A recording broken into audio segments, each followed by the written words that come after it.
आंतजिल्ला डकायती गैंगर पर्दाफाश करिछि कटक सालेपुर पुलिस। डकायत दल को गिरफ करने सह एक आइचर बस, विपुल मात्रा सुना रूपा अलंकार, देशी बंधुक और खंडा मारणास्त्र को जबत करा जाइछि।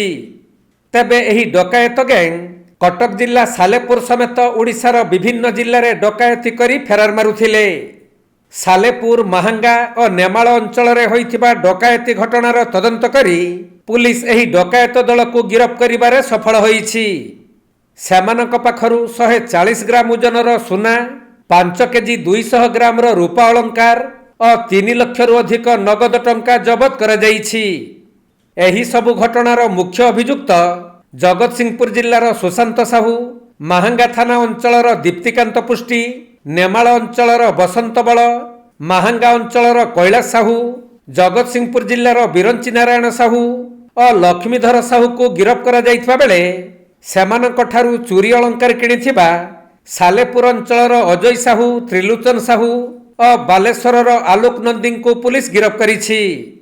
गिरफ अभियुक्त माने जगतसिंहपुर, जाजपुर, कटक, बालेश्वर जिले में बहु चोरी, डकायती, राहाजानी घटना सामिल थिबा आयोजित एक सांबादिक सम्मेलन में ग्रामांचल एसपी प्रतीक सिंह सूचना दैछंती। माने समस्ते एमती अस्त्र शस्त्र रखिकी जाउछंती, जेतेबेले भी कहा घरे पसुछंती और से को असल्ट करिकी डराइकी ये सब लूट करवा तांकर अभ्यास रही। सुशांत गोटे सहयोगी अच्छी जार नाम होउछि मानिया। मानिया उपरे मध्य टोटल एबे सुधा आमे पाइछु कि ता उपरे 20 केस अच्छी आउ से भी एमती लूट डकैती छिनताईर सब प्रकार घटना करुछि। एमाने आउरी अलगा अलगा जगह रे अलगा अलगा लोकों संगे मिसिकी क्राइम करुछंती। एमानकर गोटे निर्दिष्ट गैंग नहीं, एमाने जोठी गले सेठी किछि क्रिमिनल्स को पाइले सेठी सेमानक संगे क्राइम कर देले। ये टाइप रो एमानकर अभ्यास रही। आउरी एंके संगे हमको 4 जण जो अरेस्ट आम पाखे अच्छी कैलाश चंद्र साहू, बिरंची नारायण साहू, त्रिलोचन साहू, अजय साहू से मामला आगु ये प्रकार रुजु होइछि। टोटल जदि आम देखा ये गैंग पाखु हमको गोटे 7.65 mm फायर आर्म्स मिली, country made illegal firearm. ता संगे 3टा राउंड लाइव एम्युनिशन आमको मिली। गोल्ड ऑर्नामेंट पखापाखि 140 ग्राम ए पर्यंत आमे रिकवरी करिवार सक्षम होइछु। सिल्वर ऑर्नामेंट जदि आमे देखिबा 5 केजी रु ऊर्ध्व रूपा हमको रिकवरी होइछि। कैश जो एमाने लुटी थिले 3,03,000 कैश। गोटे आइचर बस एमाने ये जो लूटर संपत्ति अच्छी सेठू पैसा जो अर्जन होइतिला सेटा को यूज करिकी आइचर बस गोटे किन देइथिले। से मनकर प्लानिंग थिला के ताकू व्यवहार करिकी आमे ताकू लगाइबा, भाड़ा रे लगाइकी ताकू पैसा कमाइबा।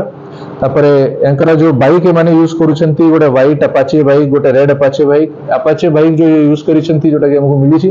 सेटा मध्ये माने चोरा बाइक अच्छी घर जाइकी घर चोरी करथिले। से केस मध्ये ये बाइक हमको लिंक हिची। 2टा बुझाली, 2टा गोटे खंडा, ये सब प्रकार सामग्री और मोबाइल फोन। ये गैंग रो मुख्य जो तगरा मुखिया अच्छी से मुखिया होछि लिपू। ये लिपू अलिया सुशांत, लिपू अलिया सुशांत तार वयस होछि पाखापाखि 35 वर्ष हबो। परंतु जदि आमे देखिबा ता उपरे 80 रु ऊर्ध्व ये सब चोरी, लूट, डकैती, छिनताई ये सब मामला रुजु होइछि। कमिश्नरेट पुलिस जगतसिंहपुर, केंद्रापड़ा, अंगुल, केउंझर, जाजपुर, ढेंकानाल, कटक ये सब एबे पर्यंत हमें जानिबा को पाइछु कि ये सब जिल्ला रे माने बुली बुली की ये सब प्रकार क्राइम करूछंती। जेतेबेले माने गोटी घटना कर दउछंती से एरिया को छाड़ी के पड़ुछंती, किछि दिन अन्य एरिया रे रहउछंती।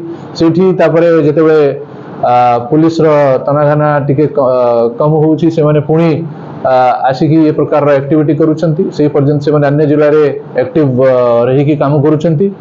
କଟକ ଜିଲ୍ଲା ସାଲେପୁରରୁ ଅକ୍ଷୟ କୁମାର ଦାସଙ୍କ ରିପୋର୍ଟ କୋଣାର୍କ ଲାଇଭ୍।